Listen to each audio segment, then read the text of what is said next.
back to Choppin with Chapman. In today's video, we're going to be continuing our conversation from last week about building dynamics within permutations, but this time in a slightly more applicable, complicated manner. So you're not just stuck working on these exercises through open fifths or octaves or whatever it is that you choose. But I do highly recommend that you check out last week's video first if you haven't already, just to build some of the control that you're going to need to play these more advanced exercises. So to begin, we're going to start with a relatively simple scale exercise that's going to serve as the basis or the foundation for all the variations that we're going to run through with different accent combinations and different dynamic combinations. So the first thing to try is to play up 2 octaves in the C major scale using the following permutation. 1, 2, 3, 4, 1, 2, 3, 4, 1, 2, 3, 4, 1, 2, 4. And that 4 at the end is super important because, as you can probably guess, it's going to be the transition into the descending portion of the exercise. But all put together, the first ascending portion is going to sound like this. 1, 2, 3, 4, 1, 2, 3, 4, 1, 2, 3, 4, 1, 2, 4, and so on and so forth. The second half of the exercise is going to be the exact same thing, just reversed with the permutation. So it's going to be 4, 3, 2, 1, 4, 3, 2, 1, 4, 3, 2, 1, 4, 3, 1. Nice and easy.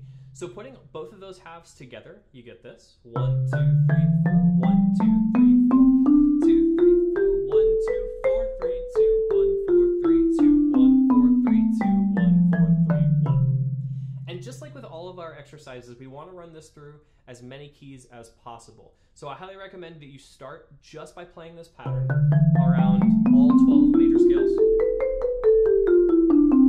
Starting in C, then D flat.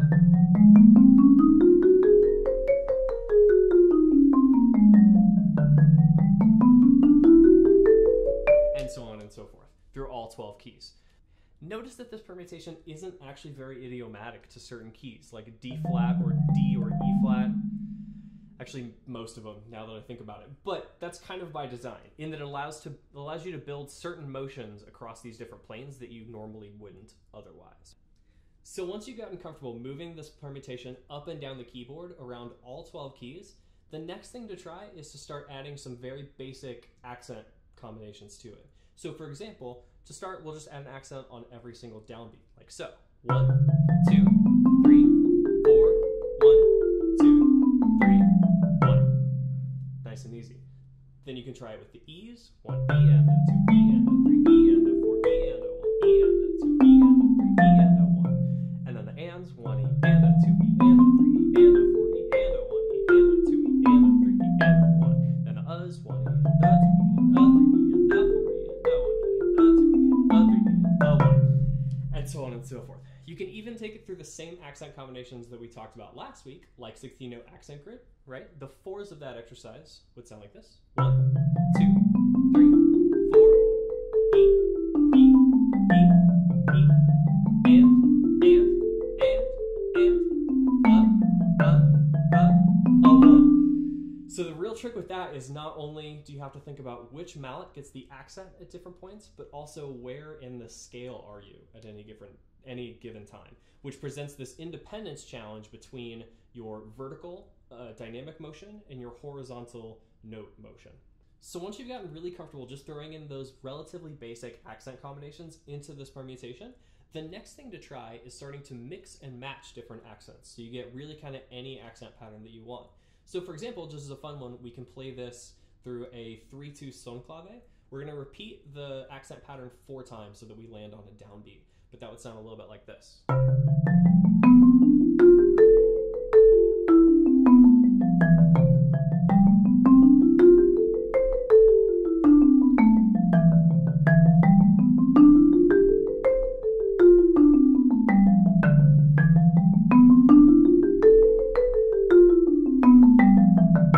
So now that you've gone through a few basic accent combinations and you've run through a few different fun accent combinations of basically any pattern that you can think of, the next thing to try is to treat it like a polyrhythm.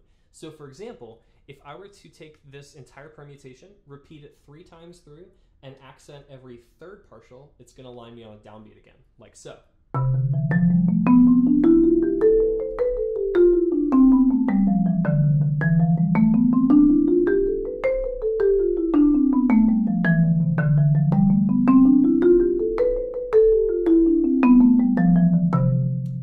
So now, not only am I thinking about which mount is going to be accented where in the scale, but how can I keep that triplet feel going the entire time? 1 lovely, 2 lovely, 3 lovely, 4 lovely, 1 lovely, 2 lovely, 3 lovely, 4 lovely, and so on and so forth.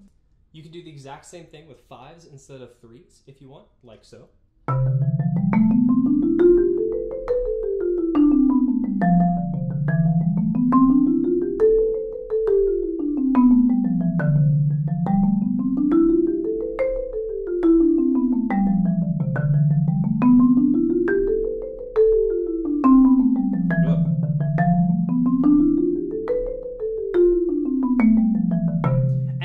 Just like with last week's exercise, I'm trying to keep the non-accented notes as low as humanly possible, although it does present a little bit more of a challenge in these exercises because your intervals are so small.